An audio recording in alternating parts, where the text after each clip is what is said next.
to welcome you all here to. I'd like to welcome you all here to the first of these webinars that I've actually chaired here. And basically the webinar is for, I suppose, Cyber Security Month, which for those of you that aren't aware is this October. That's every October. And we have a very exciting panel to discuss early careers in cyber security with us today. So before we start, I'd like to just inform you of some of the housekeeping. So you see on the bottom of your screen, on the right-hand side of the bar, you see a closed captions button. So for anybody that would like live captions, you can click on that. And within that, you'll see a settings option, and that allows you to adjust the size of the actual captions. Anybody that has any questions, you'll see a Q&A button as well. Okay, so I'd like you to use that in preference to the chat option, if that's possible. And basically the Q&A, then we will address near to the end of the actual hour. And finally, then this session is actually recorded, okay? So I just wish to inform all of the people online that this is a recording, and it will be used later on as well for people that aren't here. So what the session is about, it's about discussing early careers in cyber security. So we have with us today three early career professionals that have graduated or recently graduated from the cyber security courses, which are varying from three different universities. And we're going to hear what their career is all about today, and I suppose the good and the bad things about cybersecurity. So feel free to ask any questions through the Q&A as we go along. So up first, I have Mike Vriesema. Now, I know Mike quite well. Mike was a past student of mine. So Mike is a security analyst with Accenture. He previously worked as a network engineer for his college placement in the University of Limerick. He recently finished studying the cybersecurity and IT forensics at the university and is currently pursuing an array of online cybersecurity related certifications. Mike enjoys programming and pretty much all things tech. And he's typically the person asked to look at any technology when it's not working. So I think anybody in this space can sympathize with Mike there. So I'll hand over to Mike for the first presentation. Thank you, Mike. Perfect. Thanks very much, Tom. All right, hang on there now while I share my screen. And cool. So I think, can everyone see that? Is that working away? Yep, that's perfect. Cool. Yeah, so just a quick recap on me. I'm 22 years old, just out of college, literally just finished up there in May, and yeah, did cybersecurity and IT forensics in UL, and yeah, graduated there in August. It was virtual, unfortunately, and rolled straight into a graduate program at Accenture. I was a network engineer for my college placement, and I enjoy games, cycling, hiking, programming, all things tech. So that's just a little bit there. So how did I end up where I am at the moment? So I was tipping away through secondary school, like most of people in Ireland, and I was thinking, okay, what am I gonna do? Like towards third year in TY, I was kind of like, started thinking about my career, what I was gonna put on my CAO and things like that. So I was contemplating being a postman, contemplating going into architecture, and then also computers and IT. And in second year, I basically started getting involved in the computer club. So it's a lot like Coder Dojo, if any of you guys have been to that. With some really simple HTML stuff, Scratch, bit of programming, small bits of hardware. We started taking computers apart, and I thought that was absolutely class, like really interesting stuff to me. Ended up getting more involved running the club entirely. Once I got to senior cycle, I skipped TY, and I was fairly dead set on pursuing IT. And there wasn't a lot of leaving cert subjects at the time that helped me. There's nothing you could do that was directly related to it, and I kind of didn't like the fact that I had to pick stuff like biology, even though I knew I was going into IT. But I was looking at the Leaving Cert curriculum, and you guys have computer science and programming now, which is really good. So I think even if you didn't pick one of those and you're interested in going into the area, don't let that be a barrier. There's loads of entry options, and it's an amazing area to start learning in. So if you have that, I think that's unreal. It's a great opportunity for you guys to get ahead from the get-go. I just felt like it was a bit of a waste for my last 2 years that I couldn't do a whole pile other than maths that was related to what I was going to go study. So knew I wanted to pursue IT, didn't know what area. Basically, tech is absolutely monstrous, a massive area. There's so many different areas to study in. and it's really difficult to get a grasp of what part of that you would like to get involved in or go in and study. Could be software, could be networking, could be security, could be anything. And so without advocating for just UL has a common entry computer science course. I was like, all right, that's the best choice for me. I'm going to do that because it'll give me a taster of a lot of different areas and I can choose later. And yeah, I ended up specializing in the security stream. So why cybersecurity? Basically, it's a huge area. As everyone's heard in the last few months, there's been a load of cyber attacks, both in Ireland and worldwide, and you're constantly learning. Threats are constantly changing. Attackers are getting smarter. I'm sure you've seen all the scam calls and stuff of people posing as revenue or members of the government, the guards, such and such. Like it's insane just how smart threats and attacks are getting. And so you're constantly learning. It's challenging. A very interesting area, and in a way, it's kind of, if you're involved in that area, it's a bit like being a guard almost. You're protecting systems, you're protecting data, and it kind of gives you a sense of gratification, a feel good when you're doing your job, because you're keeping systems up and you're protecting data, you're keeping things safe, and yeah, I think there's a huge amount of job satisfaction in that, and so.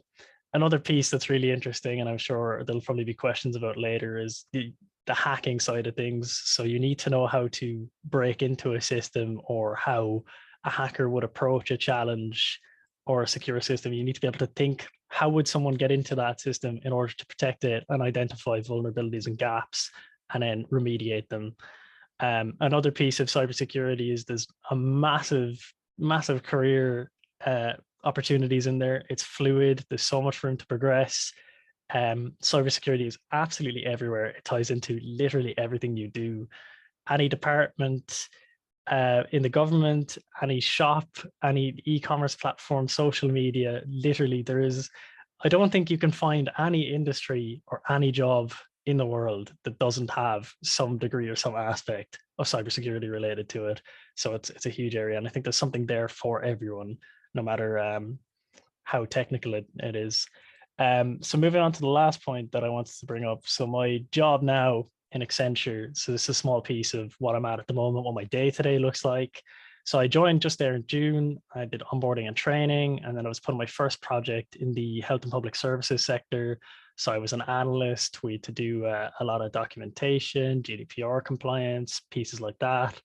Then there was a Security Connect meeting. So basically a lot of social events, and you branch out with security practices from other companies, because at the moment it's quite, well, I wouldn't say it's quite small, but in Ireland, the security industry is growing rapidly, I will say.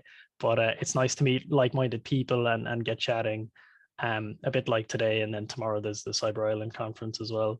And then in September, I started another role. I was doing a financial services bid. So I was basically writing a security CV for Accenture.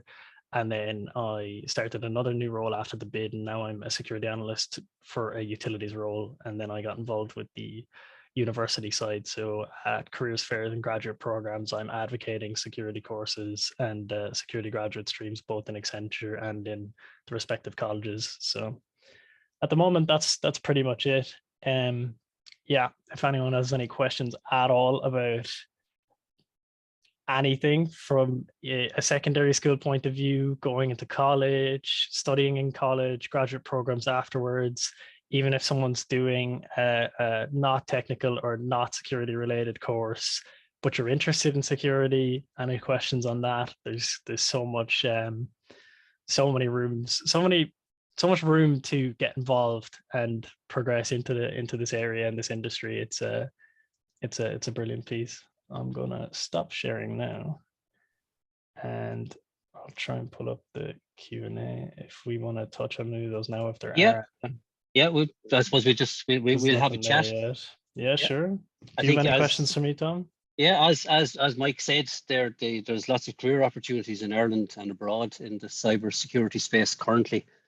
I think we have generated some statistics over the last year or two, and there's approximately 7,000 people employed just in cybersecurity, not in IT, just in cybersecurity in Ireland. And I think the level of opportunity that's available now and probably for the next 10 years has never been seen before. I think the opportunities in cyber, because of things like the HSE TAC, the colonial pipeline, all those things that have happened in the last 12 months has made companies think about security. And I think thinking about security requires people that understand security, like Mike and like Isabelle, which we're going to have a chat with next. And I think there's opportunities there for young people that want to challenge and like to figure out things. I think that's what security is all about. It's about figuring out how somebody else is going to hack your system. And now you have to figure out how to stop them. Massive bit of problem solving there. Yeah. I think to be a hacker or to stop a hacker, you have to sort of understand the mentality of a hacker.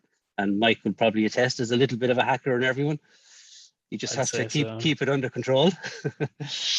Mike, I have one question here, and I suppose we can get you to talk maybe about your course here. Is what third level colleges do cyber security courses currently? Now, I know you came to the UL system, and our course has recently been retitled to Cybersecurity and IT Forensics, and you were one of the first graduates of that particular program with that particular title also. Yeah. So just I suppose tell them, rather than what courses, I can address that, what you sort of did in the course. Yeah, so the retitling, I think, first of all, it captures what the course content was. I think some courses, I think you really have to look at the content rather than the title, because, you know, some stuff is still back a few years. What we did regards to security, so you obviously do your networking and stuff. You have to understand how things talk to each other from a technical perspective before you can do anything else. It gives you a really good foundation in being able to address any sort of security dilemma. And then other pieces, you look at data security, cryptography. So start getting into the technical pieces of how do you encrypt stuff, how encryption works, public key. And then from a more an even more greater technical perspective, rather than just knowledge and theory, you put it into practice with host and network security. So that covers a bit more forensic analysis, disk forensics. You do a bit of ethical hacking. You break into some virtual machines using different vulnerabilities. You're exploiting them. You're hardening systems. So to protect against that, you're basically playing both sides. You're doing blue and red team stuff, and that's really interesting. And it starts to develop that mentality where you're thinking, how would you attack something for the benefit of protecting the system? Because you go back and figure out the gaps then that you could exploit, and then you patch them and stuff. So those are pretty much the skills we did in the 4 years. Yeah. Maybe you just tell the audience, they may not exactly know what a blue team and a red team is.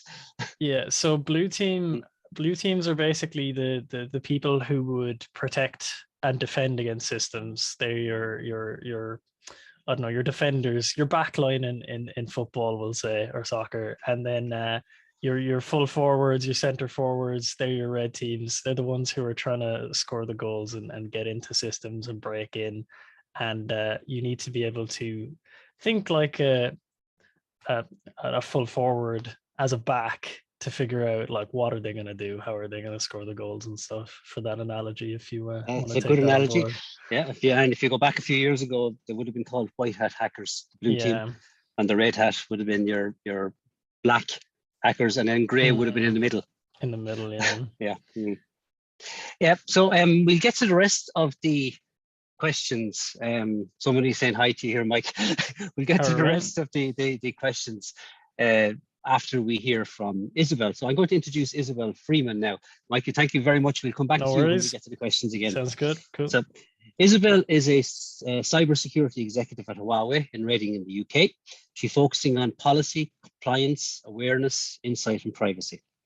She's studying at the University of Southampton for both her undergraduate and her master's degrees, and she has a BSc in Politics and International Relations and an MSc in International Security and Risk, which has a multidisciplinary focus on cybersecurity, risk management, and politics. So I think Isabelle is going to show here that there is multiple careers in cybersecurity. Not all of them have a heavy technical flavor. That's literally one small portion of cybersecurity. Policies, risks, all of that is a massive area. So I'll hand over to Isabelle now to give us a talk on her career to date. Thank you. Thank you for that introduction, Tom, and afternoon to everyone else. Let me quickly share my slides, and then I'll get talking about a little world of cyber and careers next. Let me know once you can see my screen. It's there now, Isabelle. Great, fantastic. Okay, so yeah, I'm currently a cybersecurity executive at Huawei, but how I got into this is probably not your traditional route. So I'd just like to kind of maybe I can stand as an example of how you don't necessarily need to choose a very highly technical degree to then enter into the realm of cyber. So I personally decided to go into politics and international relations at university. Initially for my undergraduate, I found it a really interesting topic. I initially, before that, when you were choosing what degree you want to do, I was very torn between kind of doing something humanities or science-based, but I settled on the social science, and that really suited myself. And as I undertook my degree, I was, you learn so many different skills and about so many different topics, but it left me thinking, well, what do I want to do as a job? Where can this take me? And I did various kind of internships and work abroad during my summers at university, and that led me to go, well, I really want to work in an international company with a very global feel and maybe do work abroad. What sort of roles and what sort of sectors can really take me into a job which would include that? And so that took me to look at kind of what I had enjoyed about my undergraduate and what kind of interested me. And in particular, that was international security and risk.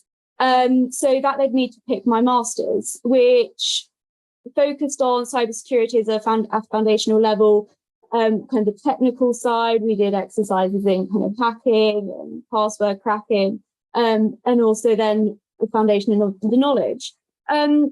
And that led me go to, alongside kind of the other aspects of cyber, such as kind of the role with geopolitics, with cyber espionage and warfare, which initially kind of intrigued me, and thought actually technology and cyber is a growing importance and reliance on it in the world today, and data plays such a large play in our society that I really wanted to be a part of that. So from my skills that I'd attained in my master's, I then started looking at roles within cybersecurity for beyond that. So I was lucky enough to get a job within Huawei in cybersecurity, which I found extremely interesting. But I know this path to get from choose your degree and choose how you're going to go on for that is very difficult. And I want to just take a minute to reassure everyone who's kind of at that deciding point that you don't have to have it all figured out at 18 of what job am I going to go into and knowing kind of exactly what degree will get you there. It's all about a stepping stones and stepping into different paths, and pick paths that interest you, and that will lead you down a place that you'll find interesting. I mean, I wouldn't have known taking politics that would lead to my interest in cyber and then going into a cyber role. So I think it's important to just focus on taking steps into the right direction, and that I think in particular, cyber is a great place to enter because there's such a wide variety of directions you can go into, that it serves as a great standing point. If you go into a role or into a course that incorporates parts of that, it can really open up your options to then progress down a line, and you can specialize in so many different areas that it's a really good choice. So I'll go on to speak kind of about what I actually do as a cybersecurity executive. Often people ask me, and they're kind of they have such different assumptions about what the role is. So as I don't maybe say have such an IT background, say Tom before me, I focus more on the compliance and the policy side, but my role has a really broad breadth of kind of what I cover and what activities I get involved in and lead on. So, I mean, these are just kind of a highlight of some of the activities I get involved in. So, for instance, I get involved in a lot in enhancing cybersecurity employee awareness.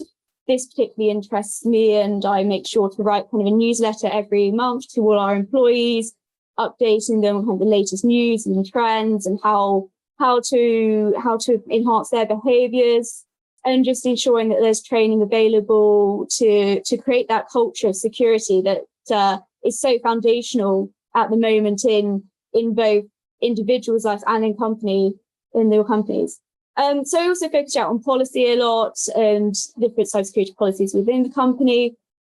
I've done different project management of projects. So, for instance, like leading on pen tests, which for those who may not be aware, that's kind of where you hire a kind of a hacker, a white hat hacker, to kind of hack into your networks, and they'll find all the vulnerabilities, and then you can lead on how to mitigate those.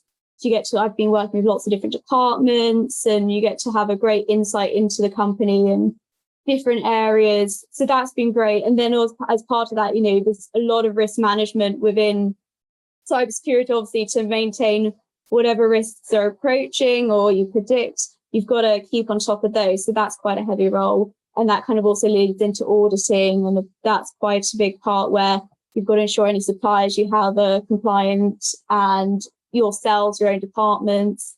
That's the big part. And then the part I like about cyber is, it's so broad. So as part of my role, I also look into kind of insight about different cyber trends or what's happening elsewhere in the world and what that might impact your company. Such as, we've had Brexit going on, kind of analysing what's the effect of that on the company, and looking at different sectors and different risks in there and how the, scenarios might change. And additionally to cybersecurity, it's given me the opportunity to explore looking into actually privacy and privacy protection, and expanding my role to incorporate that. So that's a recent development. And then as well, is attaining accreditations and certifications for the company that involve cyber, to ensure that kind of we can present to customers, to government, whoever it may be, that we are compliant in many different regards and have attained, the industry level standards that show that. So, my role can really serve as kind of a way that don't have to go into cyber as maybe a coder or some of a highly technical background. That way, cyber has so many broad different areas you can enter and be involved in, that I think it's important to be aware of that, because some people have this kind of preconception that you have to be highly technically skilled in coding and all this. And I think it's important to just ensure that people are aware that there's other options for them if they're kind of interested in that side, or they're kind of like, oh, I don't know how much I want to be involved in kind of coding on that side. There is room for you in the industry. So it's nice in that sense that there's so much you can be involved in. Let me just go back a slide. Okay, so I think I'd just like to kind of go into why is cyber, why choose cyber, why have I chosen cyber? I think it's a role that I've really enjoyed in the sector. I've really enjoyed because it's so dynamic and growing. There's so much continual growth in the sector. It's so rapidly expanding that, you're not going to be working on the same thing for long. And there's always going to be different risks and opportunities that come and emerge out that you've got to pay attention to. So I think it keeps you very focused on the top of your game in terms of, it's never going to be the same. You can't get too cozy in kind of what the current state is, because it's always got to keep changing and evolving. And so if you're someone who likes to work at a fast pace and keep up, this I think is a great sector to be in. And I think because it's so dynamic, you've got a lot of different interesting companies that you can go and work for, which, it opens your options, and you can choose what companies suit you, and which ones don't. Because there are just such a wide range of opportunities to explore. Another part of cybersecurity that I've kind of really enjoyed is that because I work within a kind of a broader setting of cybersecurity, I've worked with a lot of different departments, and other sectors. So, I mean, I can be in a meeting working on kind of solar energy in the morning, working on privacy after that. I can then be called in to look at kind of media affairs and what's happening with government and kind of the different regulations and risks that might be coming out from there, what we need to keep an eye on. And then working on with my own team in the afternoon. I get to work with a great variety of people and departments. And I think that's opens your eyes as to kind of the whole company as a whole and different settings that cyber is involved in. It's as cyber is the foundation of so many different departments, there's got to be compliance in so many different areas. So that's definitely an exciting kind of part of that. What else? You've got working on cutting edge technology. That's always going to be fascinating.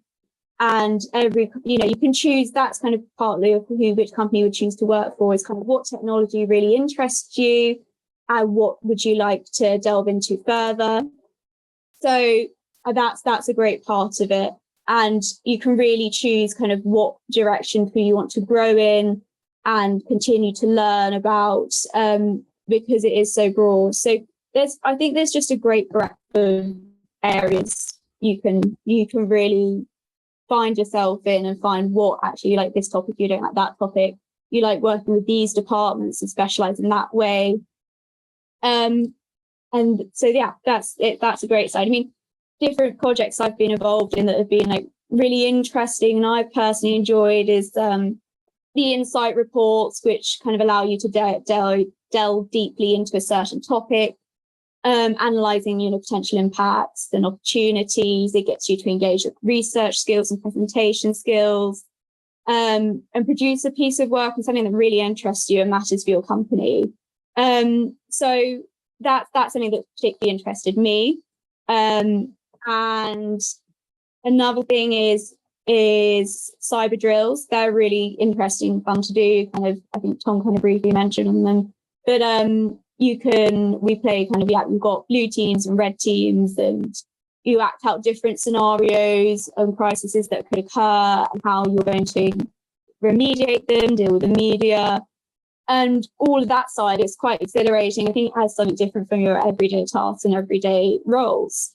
And then finally, kind of an area that I've also really found interesting, and that's the sector that I've gone, actually, I want to learn about this more and delve into, is improving cybersecurity awareness and improving behaviours to reduce the risk of cyber attack through making sure, trying to incorporate more human-centric side of cybersecurity, whereas normally cybersecurity has been very kind of technology focused, but I think there has increased this need for human-centric element.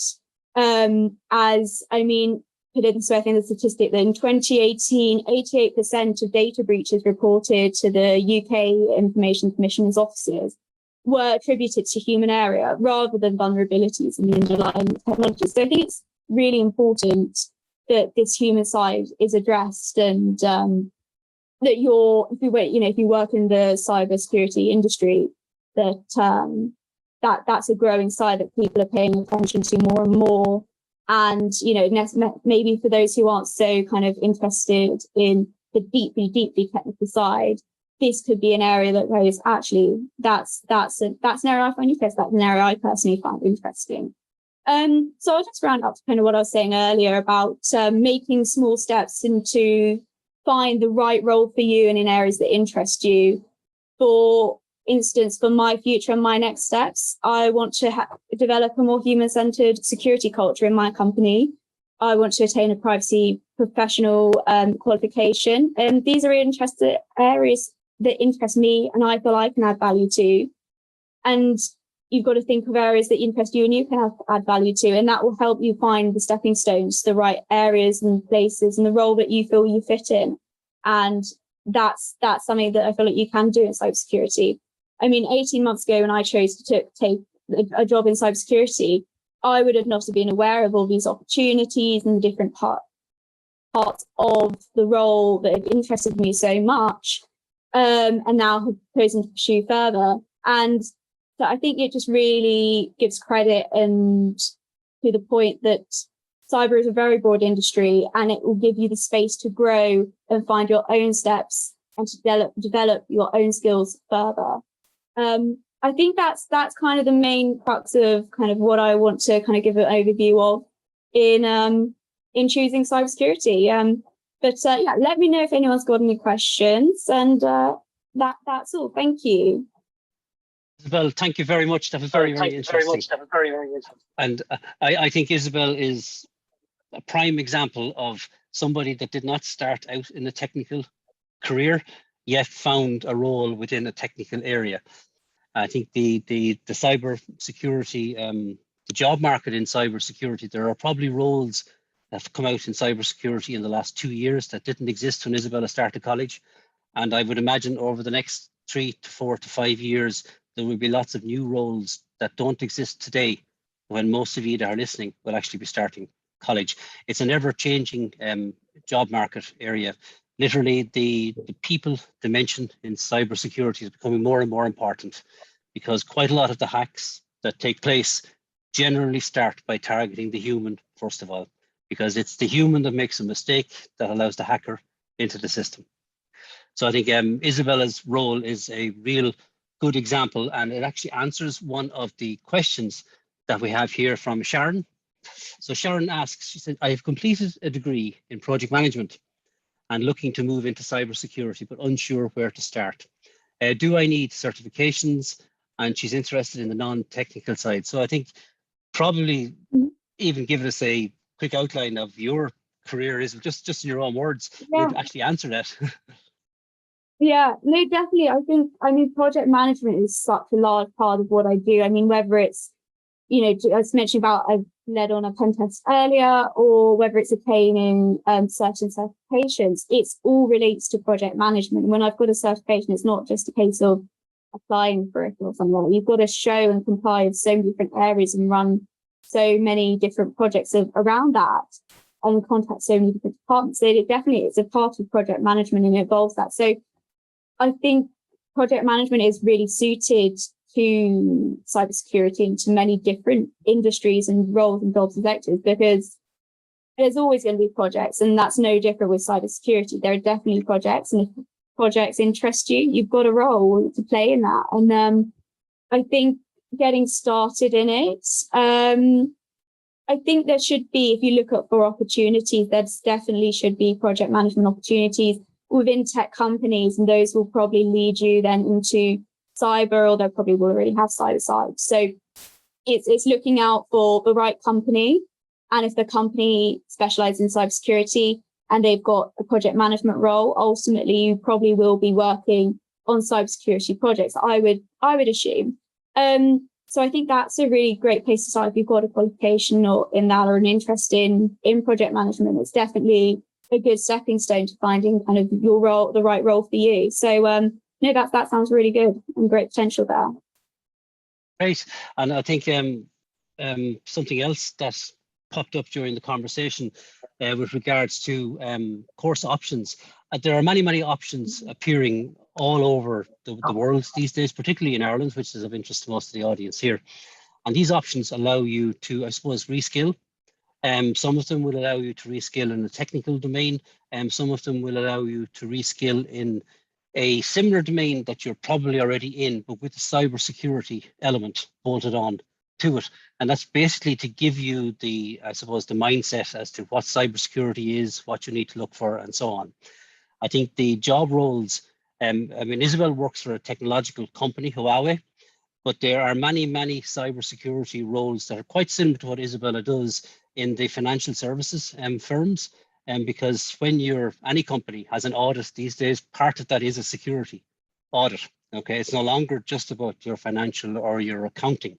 You now have to have a security and a systems audit as well, because your data is very important.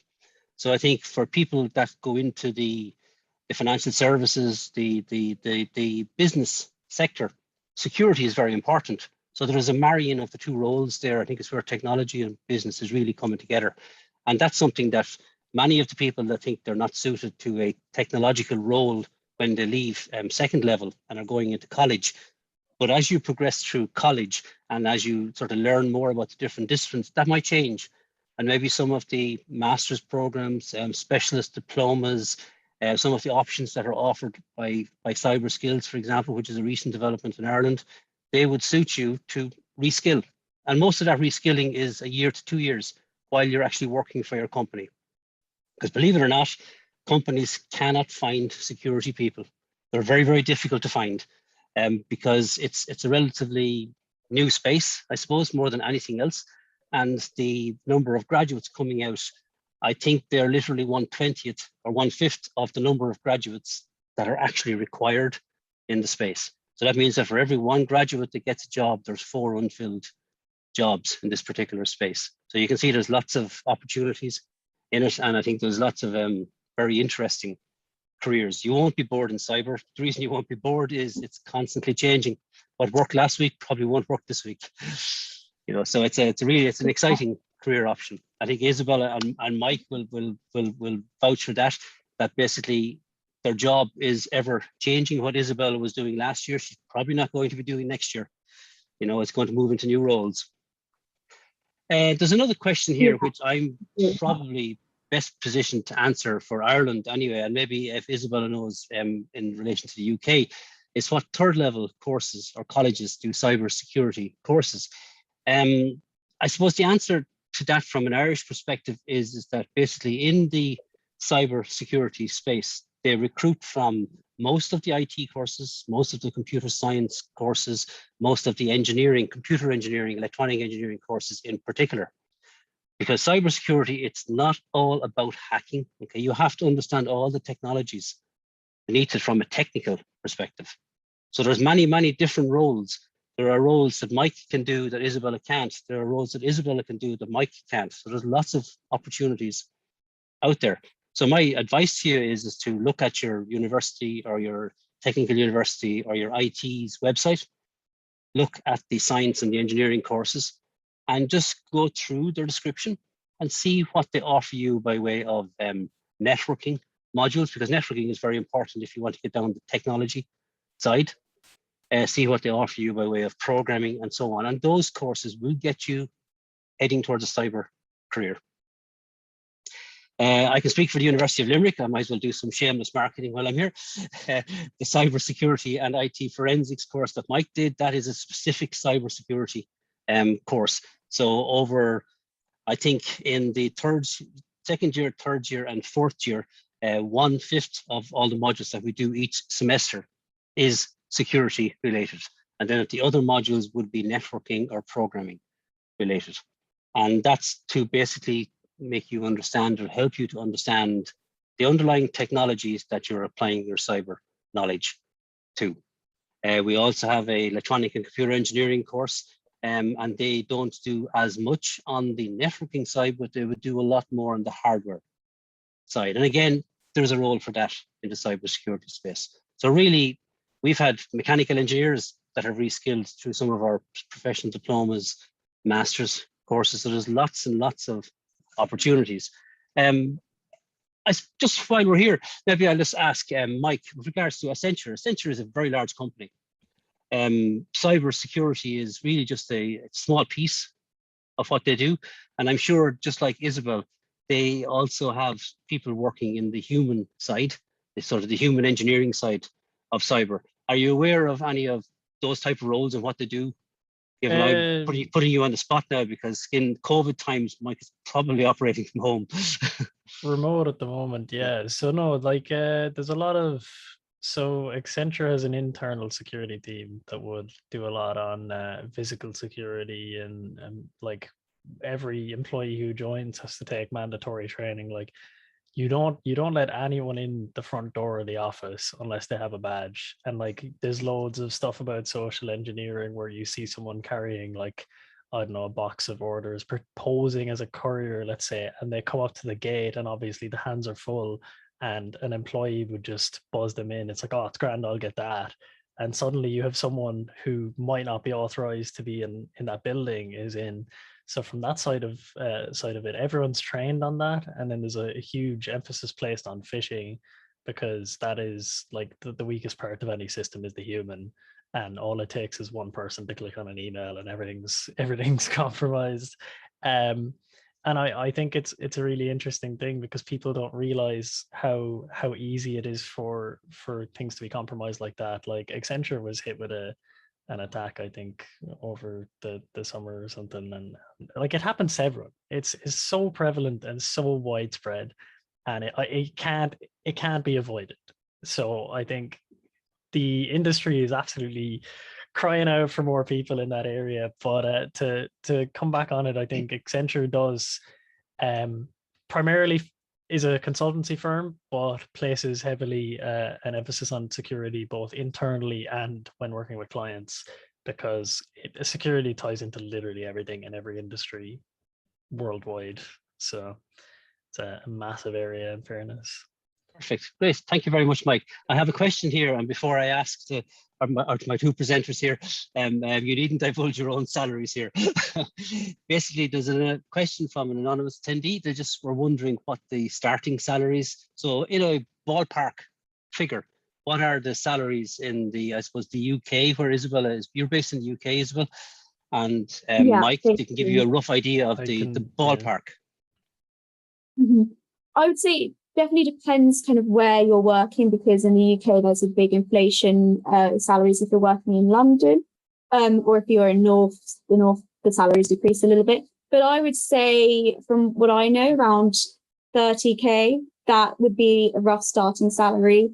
And it depends also what role you're in. I think if you're highly technical, or if you've got a master's that's technical, then you can get a little bit more. And if you're, willing to learn and take on new kind of certifications, you can, increase your salary that way. I mean, going back to also what you said, Tom, about taking on, developing your skills, companies are very eager to get their employees to expand their skill base, and they will pay for your certifications. I've seen that quite a lot. So even if your starting salary is maybe a little bit lower, if you're unsure, it can grow very quickly. And if you take on board the resources that they give you, and opportunities that they can provide, such as taking qualifications, those are really good to lever up the salary if you're looking in that sense.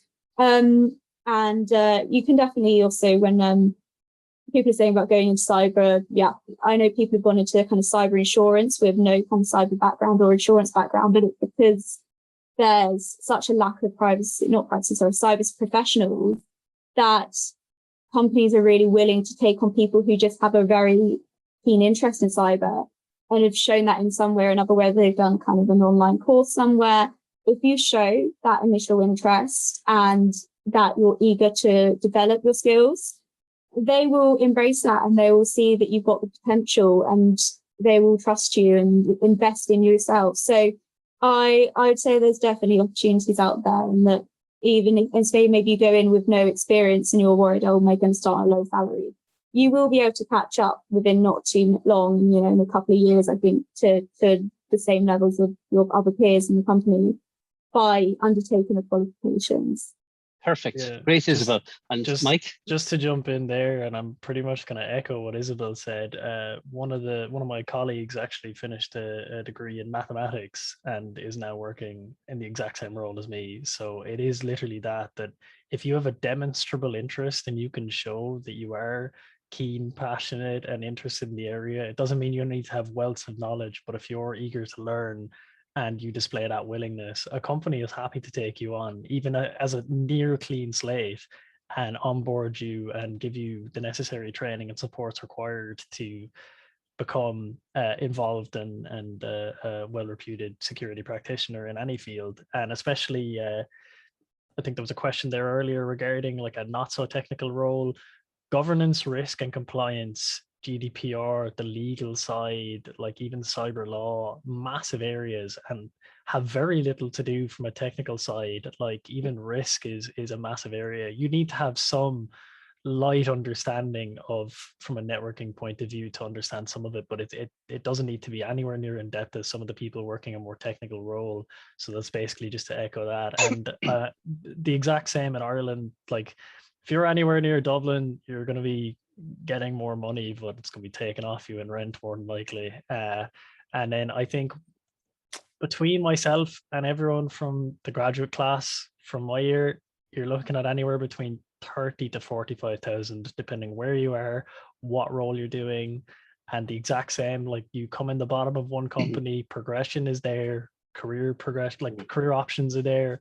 You can jump roles, climb roles, get certified, basically make yourself more valuable. And then in a lot of places that I know, some of my colleagues or some of my graduate friends, they get a lot of company benefits and stuff. So while they may be on a lower salary, I know one guy, he has a company car and then he gets healthcare and all the additional benefits like that. So even though it might seem like a lower salary, like you progress so fast and there's so many benefits there.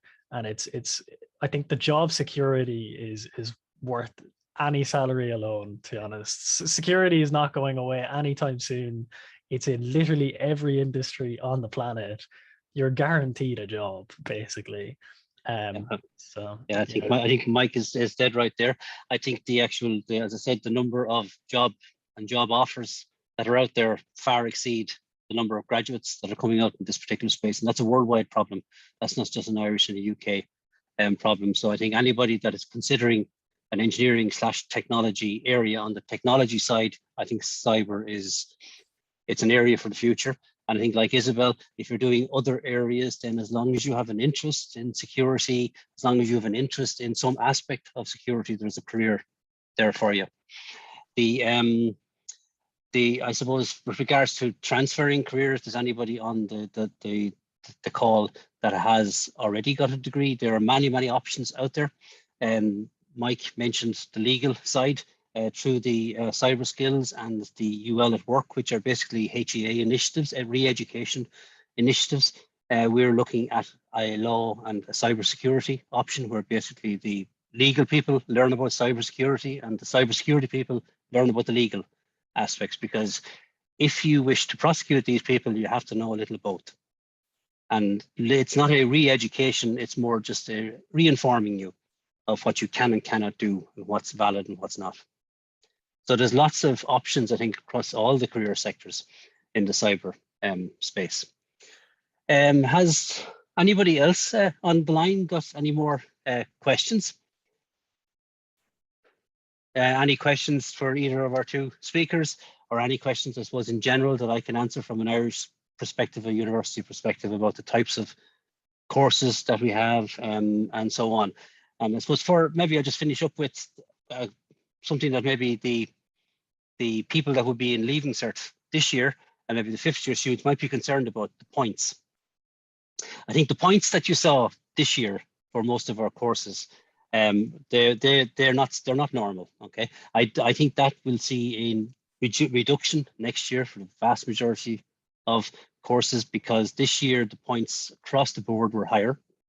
So I think next year you're probably looking at what last year's points were like, if you're concerned about getting access to some of these courses. As I said, the most important thing for any career is that you have an interest. I think if you have an interest, you'll have a rewarding life. There's no point in going into a career purely because of money, because you'll have a miserable life. You might be wealthy, but you'll have a miserable life. You're a lot better off to go into a career that interests you. You'll probably do better, and you'll have a better, happier life in general. So we are going to leave it there for today. We did have another speaker for you, but unfortunately, one more due to question events. just Yes, coming Mike. there, Tom. Okay. Q&A there. Nicola. Excellent. So the question we have from Nicola is, would you recommend going straight into a more cyber security specialist course or a more broad tech course like computer science to get into the sector? I'm going to let Mike field that, because Mike's course was specialist, but only specialist in the second half. Yeah, so Nicola, I'd say if you've any predisposition or exposure to security and you've tried any of those websites like Codecademy for programming, try Hack Me, Hack the Box. There's so many security resources out there. I'd say dip your toe in, get a feel for it. And if it's something you think you might be fairly dead set on, then I'd say by all means go into something more cybersecurity specific. I know like the likes of Carlo and UL would provide, I think one of the Dublin colleges as well, provide direct, like they're nearly, I'd say 75% security related. If not, I think a common entry or a base degree in computer science, networking, IT management, or even UL's common entry stream is the way to go. You get a good feel for it. It might be a different area of IT you like, you're not certain yet, and you can always pursue a master's afterwards in security or security cyber risk, and that would get you in the area. Otherwise, I think that would be the best course of action. Yeah, I think literally look at the long-term goal rather than the 4 years in college. Your 4 years in college is about two things. It's about developing you as a person, and I suppose getting you interested in a specific space. And developing as a person is every bit as important as developing your career, okay? Because I think one generally helps the other. There's another question here from Jan. Is it true that it is difficult to stay active physically when you are working in a job such as cyber security? So how do you find, both of our speakers here, how do you find actually getting out and doing exercise? You're not time restrained or anything. It's the same kind of with most jobs that are 9 to 5. It's about your priorities, and you can always fit things in the day. It's how you prioritize your activities. And for me, if I want to exercise, I'll know that I can fit it in the evening. I mean, it depends if your role is so different. You work night shifts, and that may need more time and stuff.